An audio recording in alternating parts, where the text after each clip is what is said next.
The Unwritten. Ethan finds a novel that unnervingly narrates his life, predicting a grim end. But as reality blurs, he discovers the true enemy is the story he's part of. Ethan was a solitary man with an affinity for the forgotten, and his life was a mosaic of mundane routines and silent reveries. That is, until one evening, when a peculiar novel caught his eye in the dim corner of a musty bookstore. It seemed to call out to him, an echo of an unremembered dream. As Ethan turned the pages, he was enveloped by the tale of a man eerily similar to himself. This protagonist shared Ethan's job, his love for old books, even his sparsely furnished Victorian home. The familiarity was uncanny, but it was the mention of a hidden diary beneath the floorboards of the protagonist's bedroom that sent a chill down Ethan's spine. For beneath his own bed lay a diary, a secret confidant of his loneliest hours. Driven by a blend of curiosity and dread, Ethan pried open the floorboards that night, his hands trembling. The diary was there, just as the book had foretold, its pages filled with his most intimate thoughts and fears.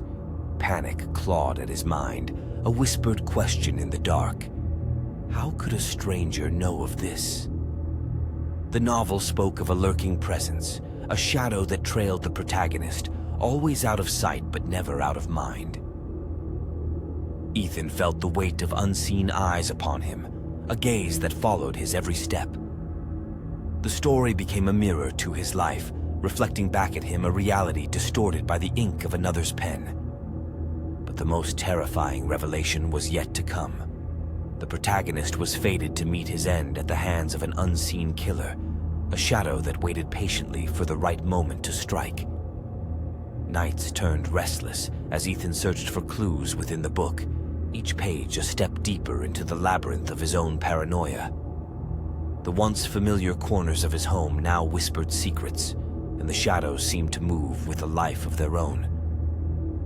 Friends began to notice the change, the haunted look in Ethan's eyes, but their concern only tightened the noose of his isolation. Determined to confront his fate, Ethan decided to outsmart the narrative laid out before him. If the story predicted his death, he would write his own survival. He fortified his home, avoided the predictable patterns of his daily life, and kept vigilant for any sign of the killer. Days melded into nights, each moment stretched thin by anticipation.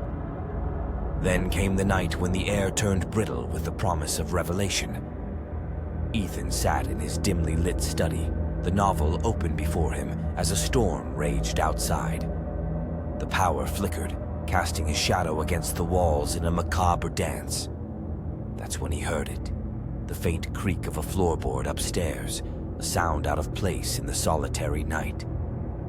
Armed with nothing but his resolve, Ethan ascended the staircase, each step a defiance of the story written to end his life. The hallway was shrouded in darkness, but ahead, the door to his bedroom stood ajar, a sliver of blackness beckoning him forward. Inside, the room was as he left it, save for the figure standing by the window, back turned, gazing out into the storm. A bolt of lightning illuminated the stranger, revealing a face that Ethan knew all too well, his own. The man before him was an older, more haggard version of Ethan, his eyes hollow with the weight of unspoken years. "You don't understand," the stranger spoke, his voice a distant echo of Ethan's own. "I wrote the book to warn you." Confusion and fear warred within Ethan as the man turned, revealing a manuscript in his hands. "Your future," he said. "I've lived it. The isolation, the paranoia. It doesn't end with surviving the killer. It's the beginning of a loop that traps you in a cycle of fear." Ethan's heart raced as the man recounted tales of timelines twisted and turned, of attempts to break free from a destiny that seemed etched in stone. With each iteration, the man had tried to alter the outcome, to save himself from a fate worse than death, becoming the very shadow he feared, trapped in an endless pursuit of his past self to alter a future forever fixed. The realization dawned on Ethan, a truth as cold as the grave. The killer was not a person, but a metaphor for the inescapable cycle of his own fears and obsessions, a loop that bound him to a fate he had unknowingly authored. In a desperate bid for freedom, Ethan made a choice. He would not let fear dictate his path. Together, they burned the manuscript and the novel, watching as the flames consumed the words that had shaped their nightmare. As the fire died to embers, so too did the shadow that had loomed over Ethan's life.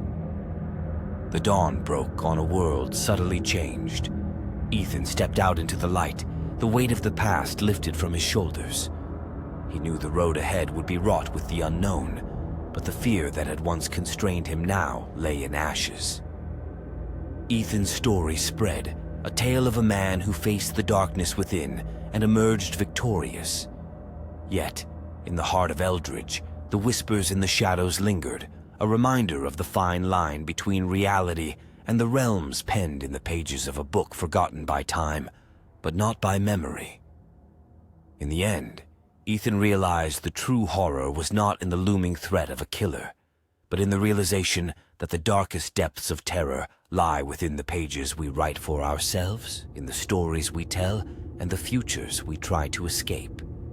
His fight was not against a destined end, but against the cycle of fear that sought to define his existence.